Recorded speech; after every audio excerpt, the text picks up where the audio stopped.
Under manage inventory, you have 3 more options over here. First, you have expired and near expiry. So the expired and near expiry date allows you to view a list of all products for which the expiry date has either passed or is nearing. So here you will see 2 tabs, near expiry and expired products. Now here are the products for which expiry date is nearby, and here you will see the products that are expired. Now you can search for a particular product from here, or you can filter out the set of products. Similarly, with the near expiry, you can apply the filters to search for the particular product, or you can search the product by entering the name in the search bar. So you'll see the product details, your batch details of that particular product, expiry date, and the quantity available in your system. For expired product, you have the product details, the batch details, expiry date, and the quantity available. Next, you have the stock audit. So basically, the stock audit page allows you to keep a check on the products you have in stock in the system against the actual count of the products in the store. So it generates a list of 20 products at random. You can check the displayed count against the number of products in your store.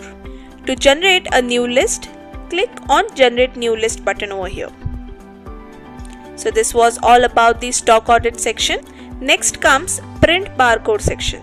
Now say you want to stick a barcode to your product so that you can scan the same product to search for the product next time. So here you can search the product by name, search by SKU, or search by the barcode. So let's enter the product name.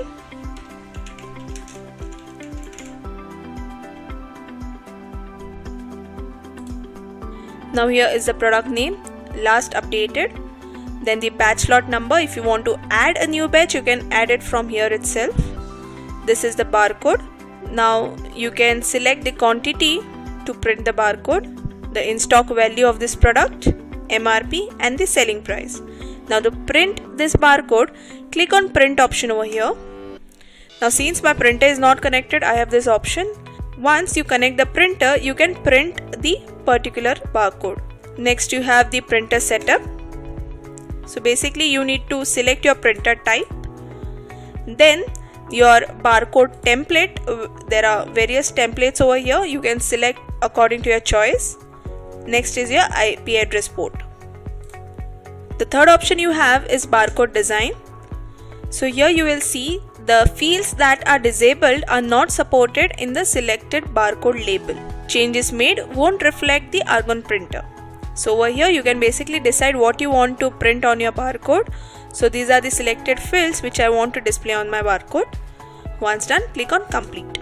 So in case now you want to print the barcode, go over here and give your print command. So this was all about the print barcode section. We hope that this video was helpful to you.